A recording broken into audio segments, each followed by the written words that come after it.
사람이 가장 두려워하는 것은 죽음이 아니다. 홀로 남겨지는 것이다. 그러나 나는 단언하건대 홀로 서지 못하는 자는 결코 제대로 살아본 적이 없는 자다. 세상은 너에게 끊임없이 사람들 속에 머물라고 한다.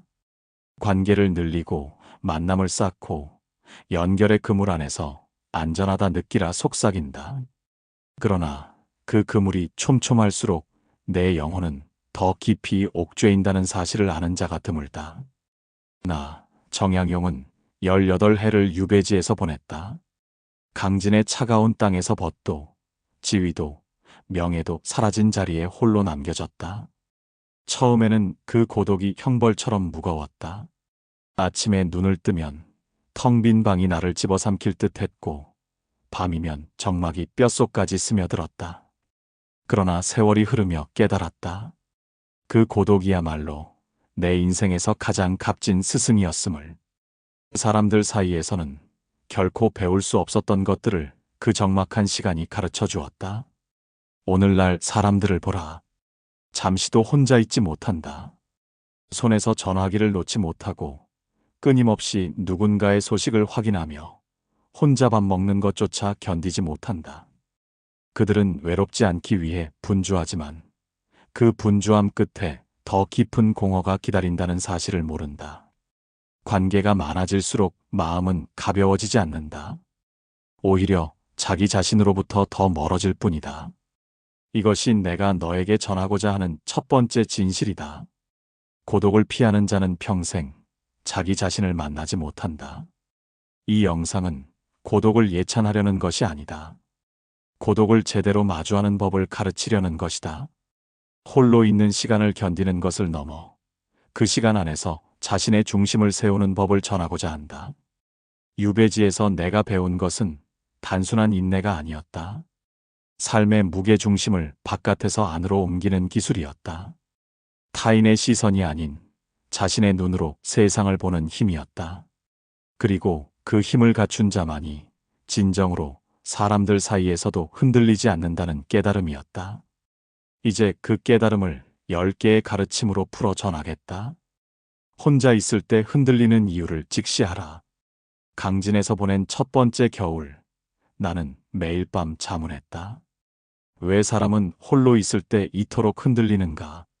낮에는 그럭저럭 견딜만 했다. 글을 읽고 산책을 하고 이것저것 손을 놀리면 시간이 흘렀다.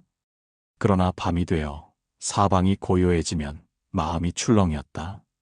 과거의 후회가 밀려오고 미래의 불안이 엄습했다. 혼자라는 사실이 벌처럼 무겁게 짓눌렀다. 오랜 관찰 끝에 깨달았다. 흔들림의 원인은 고독 자체가 아니었다. 고독이 드러내는 내면의 공허함이 문제였다. 평소 사람들 사이에 있을 때는 그 공허함이 소음에 묻혔다. 대화와 웃음과 분주함이 빈 구멍을 가려주었다. 그러나 혼자가 되면 그 모든 덮개가 벗겨지고 있는 그대로의 자신과 마주해야 했다. 그것이 견디기 어려웠던 것이다. 너도 한번 돌아보라. 혼자 있을 때 불편한 이유가 진정 외로움 때문인가? 아니면 자기 자신이 불편하기 때문인가? 많은 이들이 외로움을 탓하지만 실은 자기 자신을 피하고 있는 것이다. 혼자 있으면 더 이상 남 탓을 할 수 없다. 자신의 불안, 자신의 결핍, 자신의 상처와 직면해야 한다. 그것이 두려워 사람들 사이로 도망치는 것이다. 그러나 알아두어라. 피한다고 사라지는 것이 없다. 고독을 피해 아무리 사람들 속에 숨어도 내면의 공허함은 사라지지 않는다. 오히려 더 깊어진다. 왜냐하면 그 공허함을 채울 기회를 스스로 빼앗기 때문이다. 혼자 있는 시간만이 자신을 들여다볼 창을 열어준다. 그 창을 계속 닫아두면 방 안에 먼지가 쌓이듯 마음에 찌꺼기가 쌓인다. 그러므로 흔들림을 부끄러워하지 마라. 혼자 있을 때 불안하고 초조하다면 그것은 내가 약해서가 아니다. 오랫동안 자신을 외면해왔다는 신호다. 그 흔들림은 내 영혼이 관심을 요청하는 소리다. 그 소리를 외면하지 말고 귀를 기울여라. 무엇이 부족한지, 무엇이 아픈지, 무엇을 원하는지 물어보라. 그 질문을 던지는 것 자체가 치유의 시작이다. 유배 초기, 나도 그 흔들림 속에서 허우적댔다. 그러나 차츰 깨달았다. 이 흔들림을 피하지 않고 마주할 때 비로소 단단해지기 시작한다는 것을. 바람에 흔들리는 나무가 뿌리를 더 깊이 내리듯 고독에 흔들리는 사람이 자신의 중심을 더 깊이 찾는 법이다. 흔들림을 멈추려 하지 마라. 흔들리면서 뿌리를 내려라. 명심하라. 혼자 있을 때 흔들리는 것은 부끄러운 일이 아니다. 그러나 그 흔들림을 피해 평생 사람들 사이에만 숨는 것은 부끄러운 일이다. 자신을 마주할 용기가 없다는 고백이기 때문이다. 흔들림을 직시하라. 그것이 고독 수업의 첫 번째 가르침이다.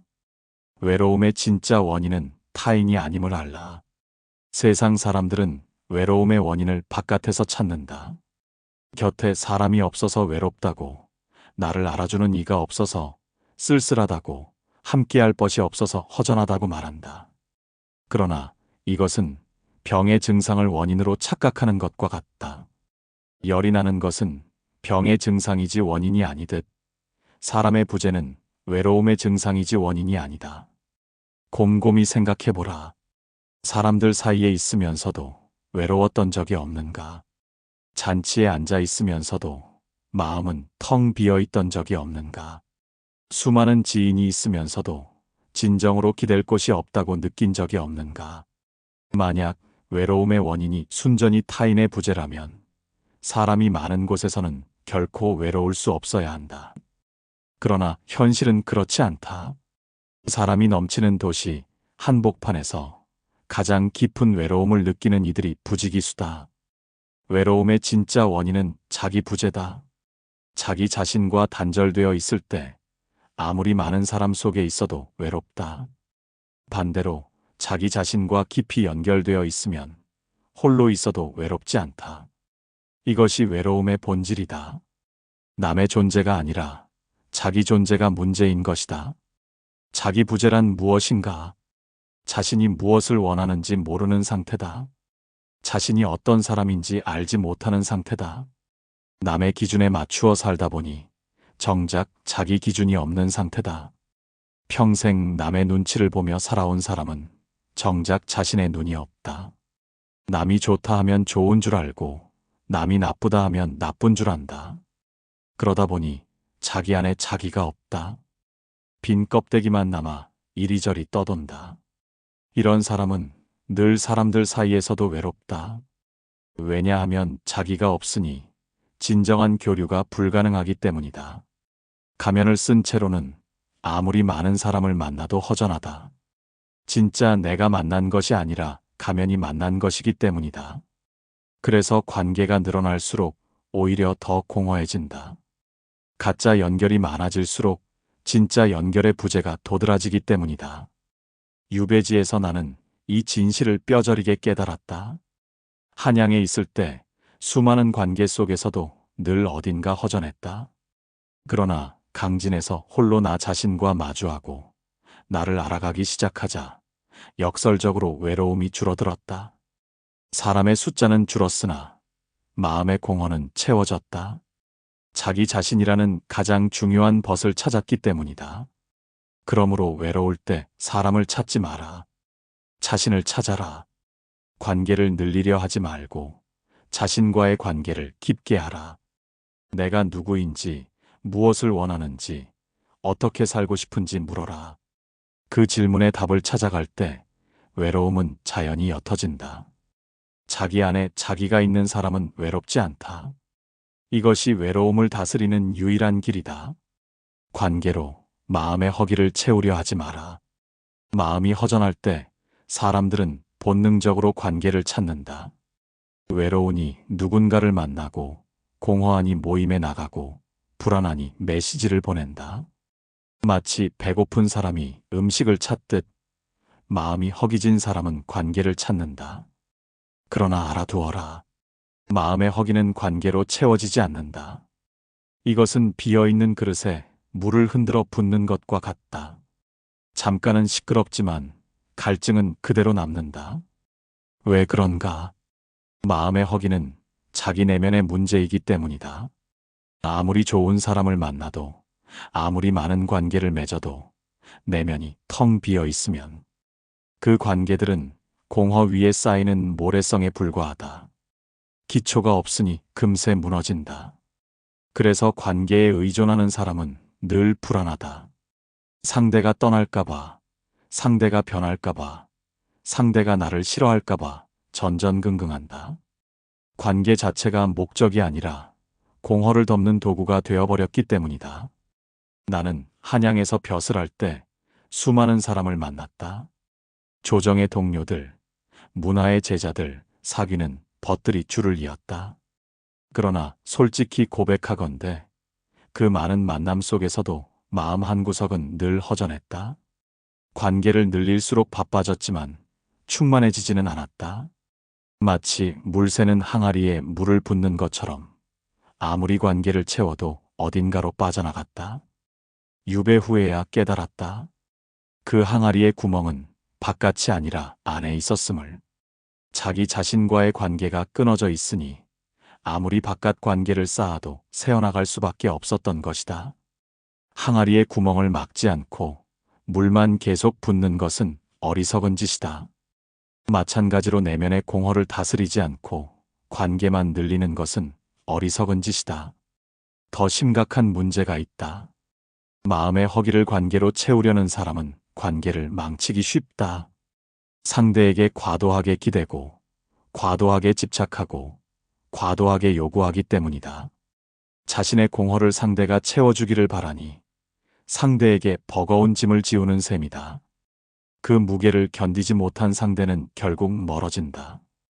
그러면 더 허전해지고, 더 집착하고, 더 멀어지는 악순환이 반복된다. 관계는 넘치는 것을 나누는 것이지 부족한 것을 채우는 것이 아니다. 자기 안에 충만함이 있는 사람이 그 충만함을 나눌 때 건강한 관계가 된다. 그러나 자기 안에 공허함만 있는 사람이 상대에게서 채우려 할 때 그것은 관계가 아니라 착취가 된다. 아무리 좋은 의도라도 결과는 같다. 그러므로 마음이 허전할 때 밖으로 나가지 마라. 안으로 들어가라. 사람을 만나기 전에 자신을 만나라. 관계를 늘리기 전에 자기 내면을 채워라. 스스로 충만해진 후에 관계를 맺으면 그 관계는 서로를 살리는 관계가 된다. 그러나 공허한 채로 관계를 맺으면 그 관계는 서로를 갉아먹는 관계가 된다. 이것이 건강한 관계의 전제 조건이다. 혼자 있지 못하는 사람의 약함을 경계하라. 혼자 있지 못하는 사람을 보면 안쓰럽다. 그런 사람은 자기 삶의 주인이 아니다. 타인의 시선에 삶의 무게를 맡긴 사람이다. 항상 누군가와 함께 있어야 안심하고 남의 인정을 받아야 존재감을 느끼고 혼자 밥 먹는 것조차 견디지 못한다. 이것은 스스로의 존재에 자신이 없다는 고백이다. 나 홀로는 충분하지 않다고 남이 있어야 비로소 내가 있다고 믿는 것이다. 나는 이를 뿌리 없는 나무에 비유한다. 뿌리 없는 나무는 서 있는 것처럼 보여도 서 있는 것이 아니다. 주변의 나무에 기대어 겨우 버티는 것이다. 바람이 불면 흔들리고 옆 나무가 쓰러지면 함께 쓰러진다. 자기 힘으로 서지 못하니 언제나 불안하고 언제나 의존적이다. 혼자 있지 못하는 사람도 마찬가지다. 스스로 설 수 없으니 남에게 기대고 남에게 기대니 남에게 휘둘린다. 이런 사람의 삶은 타인에게 끌려다니는 삶이 된다. 남이 좋다 하면 따라 좋다 하고 남이 나쁘다 하면 따라 나쁘다 한다. 남의 기분에 따라 내 기분이 달라지고 남의 평가에 따라 내 가치가 달라진다. 스스로의 중심이 없으니 세상의 바람에 이리저리 쏠린다. 이것이 어찌 진정한 삶이겠는가? 남의 삶을 사는 것이지 자기 삶을 사는 것이 아니다. 더 심각한 문제가 있다. 혼자 있지 못하는 사람은 결국 관계에서도 약하다. 역설적으로 들리겠지만 사실이다. 관계를 너무 필요로 하는 사람은 관계를 지킬 힘이 없다. 상대가 조금만 멀어져도 불안하고, 조금만 불편해도 자신을 탓하고, 관계를 유지하려고 자신을 깎아내린다. 그러면 상대는 그를 더 가볍게 여기고 결국 떠나간다. 관계를 붙잡으려 할수록 관계가 멀어지는 역설이다. 진정으로 관계를 잘하는 사람은 혼자도 잘 있을 수 있는 사람이다. 상대가 필요해서가 아니라 상대와 함께하고 싶어서 관계하는 사람이다. 이런 사람은 상대에게 집착하지 않는다. 매달리지도 의존하지도 않는다. 그래서 오히려 상대가 편안하게 느끼고 관계가 오래간다. 자기 뿌리가 있는 나무는 옆 나무와 적당한 거리를 유지하면서도 함께 숲을 이룬다. 그것이 건강한 관계의 모습이다. 유배지에서 나는 강제로 혼자가 되었다. 처음에는 고통이었으나 그 고통이 나를 단련시켰다. 혼자서도 견딜 수 있음을, 아니, 혼자서 더 깊어질 수 있음을 배웠다. 그리고 그 후로 사람을 만나도 예전과 달랐다. 필요해서가 아니라 기쁨에서 만났다.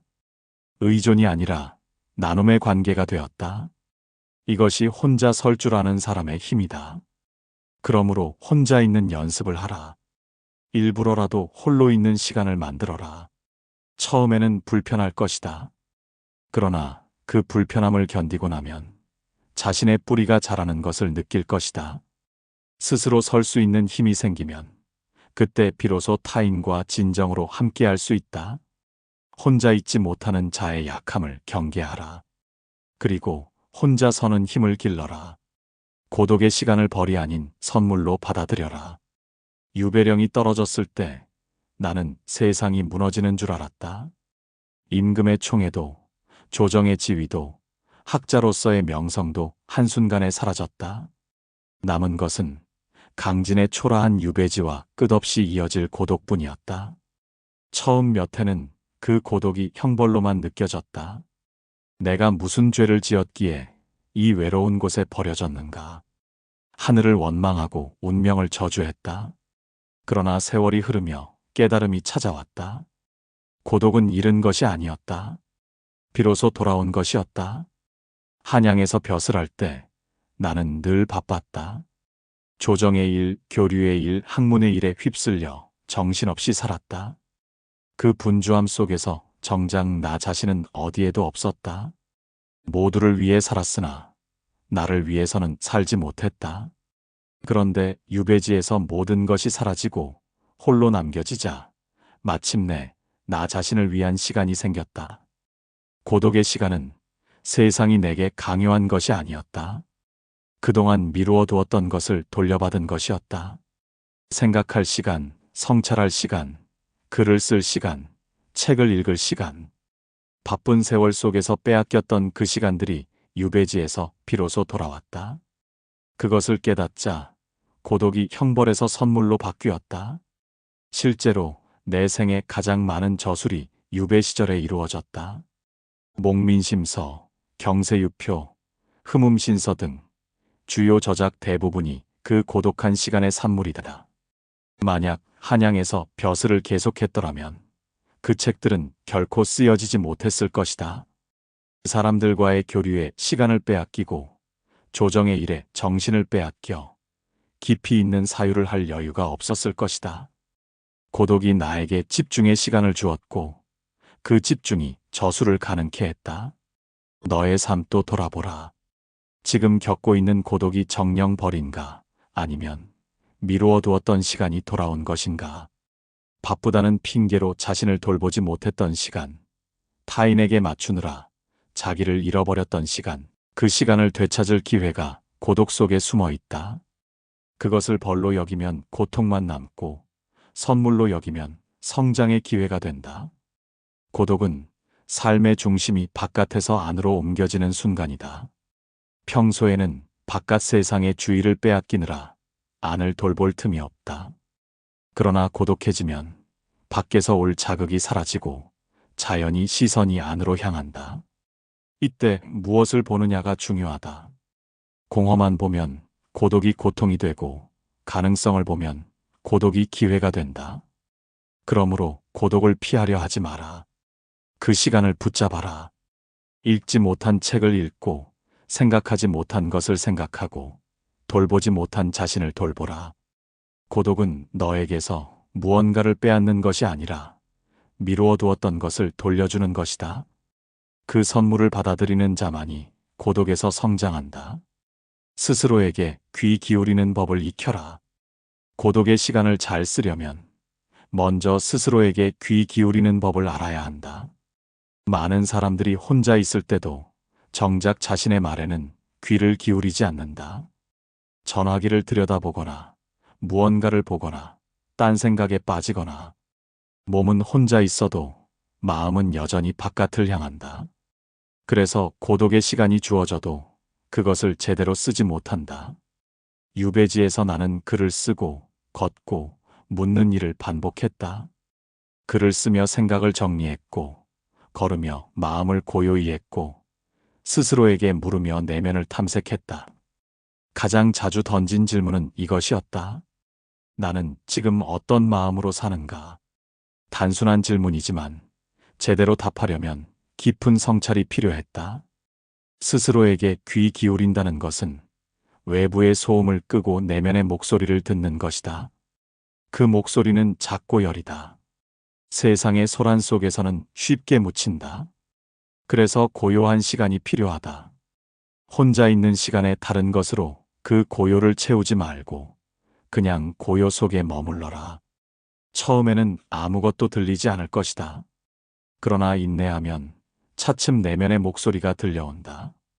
그 목소리는 때로 불편한 진실을 말한다. 숨기고 싶었던 욕망, 인정하기 싫었던 두려움, 외면해온 상처들을 드러낸다. 그것이 듣기 싫어 사람들은 내면의 목소리를 외면한다. 소음으로 덮어버리고 바쁨으로 도망친다. 그러나 그렇게 외면한 것들은 사라지지 않는다. 어두운 구석에 쌓여 언젠가 더 큰 문제로 터져나온다. 그러므로 불편해도 들어라. 내면이 말하는 것을 판단하지 말고 그냥 들어라. 듣고 나면 자연히 알게 된다. 무엇이 문제인지, 무엇이 필요한지, 무엇을 해야 하는지. 남에게서 답을 구하지 않아도 된다. 가장 좋은 조언자는 내 안에 있다. 다만 그 목소리에 귀를 기울이지 않았을 뿐이다. 나는 유배지에서 매일 자신에게 질문하는 습관을 들였다. 오늘 하루 무엇을 느꼈는가? 어떤 일에 마음이 동했는가? 어떤 생각이 떠올랐는가? 이 질문들에 솔직히 답하다 보면 자연히 자기 자신을 알게 된다. 그리고 자기 자신을 알면 어떻게 살아야 할지도 보인다. 답을 남에게서 구하지 않을 때 비로소 생각은 또렷해지는 법이다. 실천하기 위한 방법을 알려주겠다. 매일 잠들기 전 10분간 아무것도 하지 말고 고요히 앉아라. 그리고 스스로에게 물어라. 오늘 나는 어떤 마음으로 살았는가? 대답이 바로 나오지 않아도 좋다. 질문을 품고 있는 것 자체가 성찰의 시작이다. 이것을 꾸준히 하면 차츰 내면의 목소리가 커지고 또렷해진다. 그것이 스스로에게 귀 기울이는 법이다. 나이 들수록 관계를 덜고 중심을 세워라. 젊었을 때는 관계가 많은 것이 자랑이었다. 아는 사람이 많고 만나는 사람이 많고 불러주는 곳이 많으면 성공한 것 같았다. 그러나 나이가 들수록 깨달았다. 관계의 숫자는 삶의 질과 비례하지 않는다는 것을. 오히려 관계가 많을수록 정신은 분산되고 에너지는 소모되고 정작 중요한 것에 집중하기 어려워진다. 세월이 흐를수록 나는 확신하게 되었다. 많은 인연보다 흔들리지 않는 마음 하나가 인생을 지탱한다는 사실을. 100명의 지인보다 한 사람의 진정한 벗이 낫고 한 사람의 진정한 벗보다 흔들리지 않는 내 중심이 낫다. 왜냐하면 벗은 떠날 수 있지만 중심은 내 안에 있기 때문이다. 유배지에서 나는 수많은 관계가 정리되는 것을 경험했다. 한양에서 가깝게 지내던 이들 대부분이 연락을 끊었다. 처음에는 서운하고 원망스러웠다. 그러나 차츰 깨달았다. 그들과의 관계는 진정한 관계가 아니었음을. 지위와 이익으로 엮인 관계였기에 그것이 사라지자 함께 사라졌다. 남은 것은 몇 안 되는 진정한 벗들뿐이었다. 그리고 그 몇 명이면 충분했다. 나이가 들수록 관계를 덜어내라. 억지로 유지하는 관계, 피곤하게 만드는 관계, 나를 소모시키는 관계는 과감히 정리하라.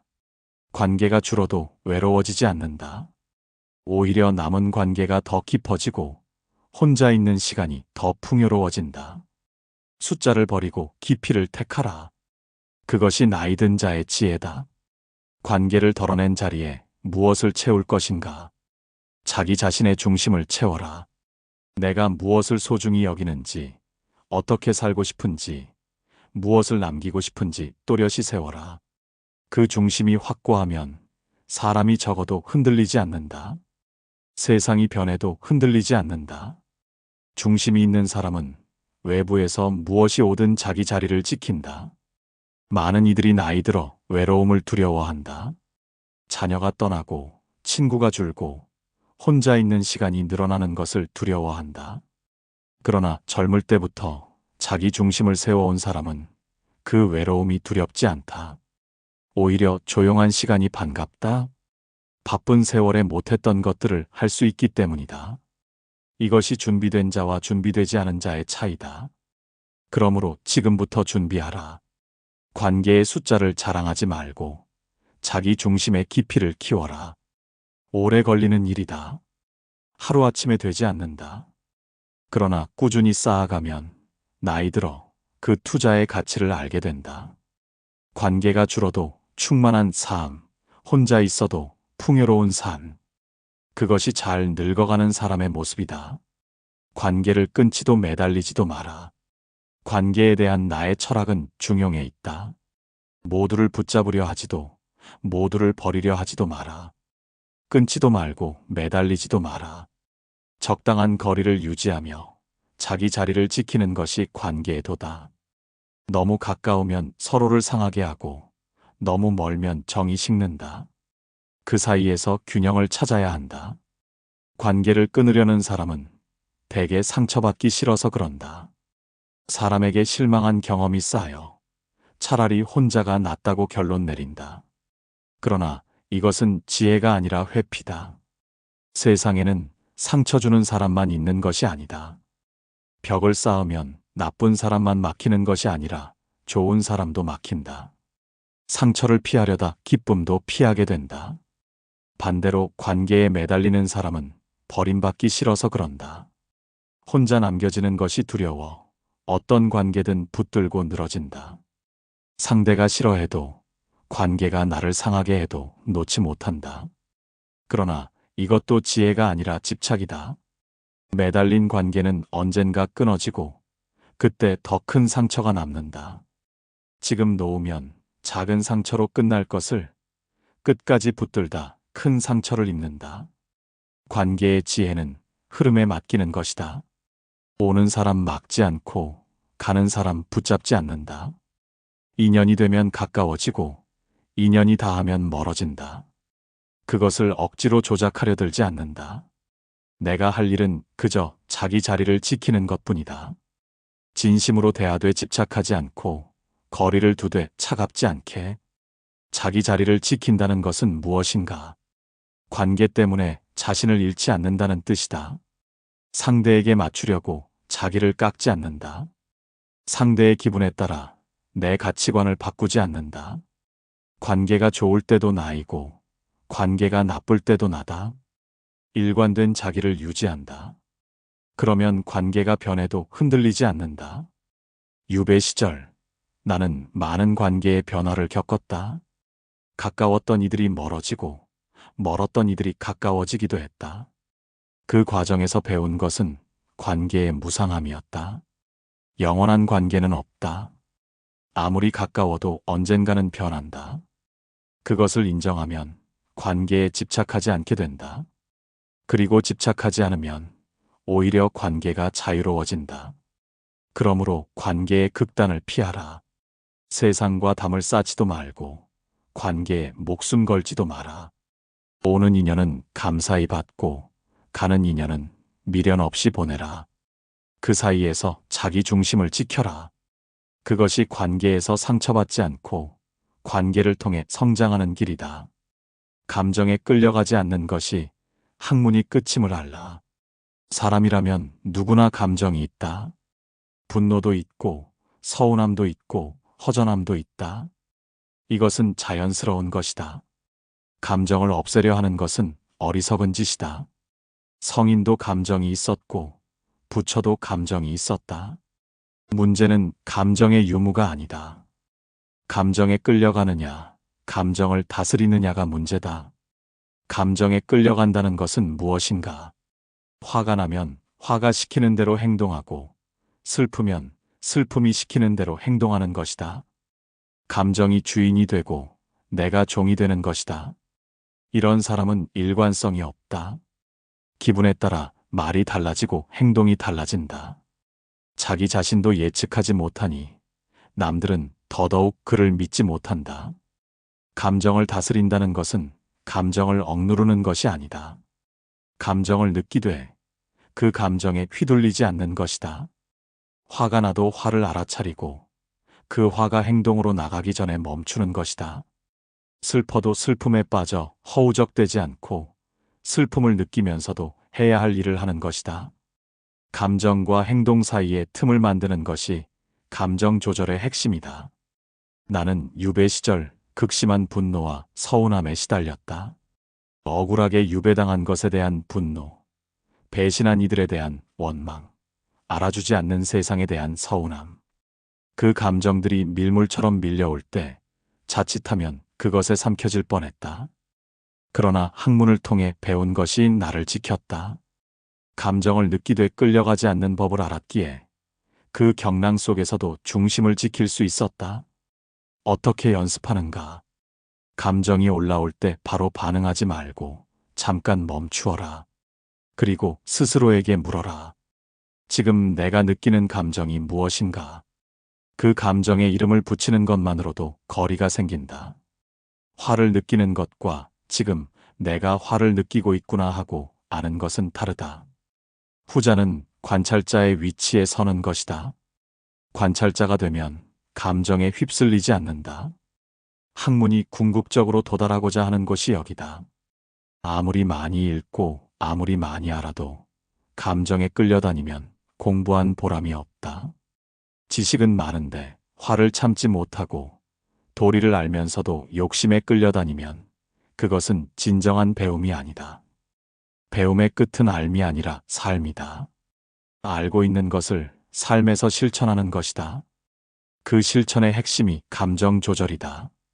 그러므로 감정을 없애려 하지 마라. 그것은 불가능하고 바람직하지도 않다. 다만 감정에 끌려가지 않는 연습을 하라. 그것이 쉽지 않다. 평생의 수양이 필요하다. 그러나 그 연습을 통해 차츰 자유로워진다. 감정의 노예에서 감정의 주인이 되어간다. 그것이 학문하는 자의 마지막 경지다.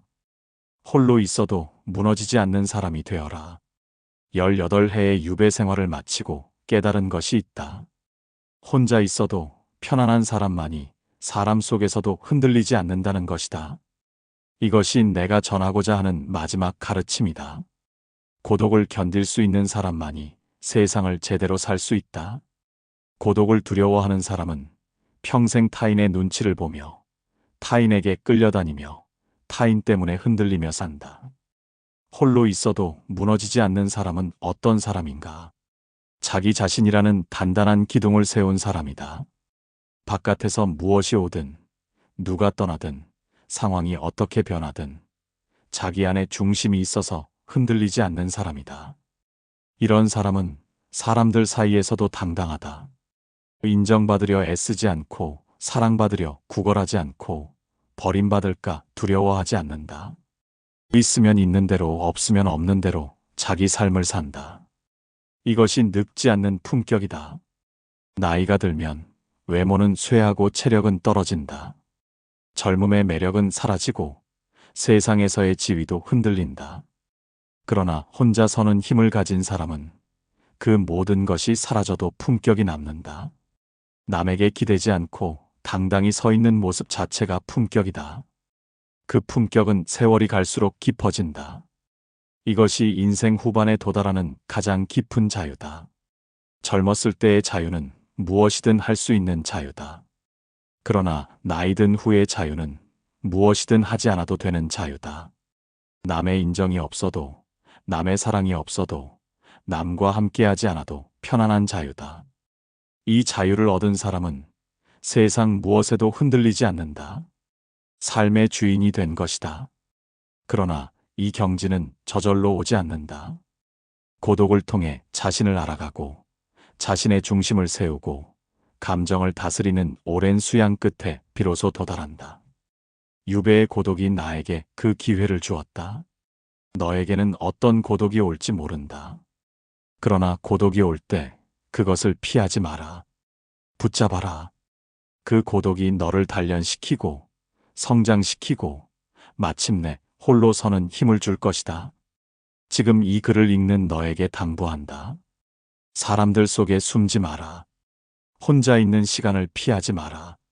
그 시간이 두렵더라도 맞서라. 처음에는 흔들릴 것이다. 그러나 계속하면 중심이 잡힌다. 중심이 잡히면 흔들림이 줄어든다. 그리고 마침내 혼자 있어도 무너지지 않는 사람이 된다. 그때 비로소 인생의 중심이 달라진다. 바깥에서 안으로, 타인에서 자신으로, 불안에서 평안으로. 이것이 내가 강진의 유배지에서 18해에 걸쳐 배운 고독의 수업이다. 이제 이 배움을 너에게 전한다. 홀로 서는 법을 배워라. 그러면 인생의 중심이 달라진다. 그것이 다산 정약용이 후세에 남기는 마지막 가르침이다.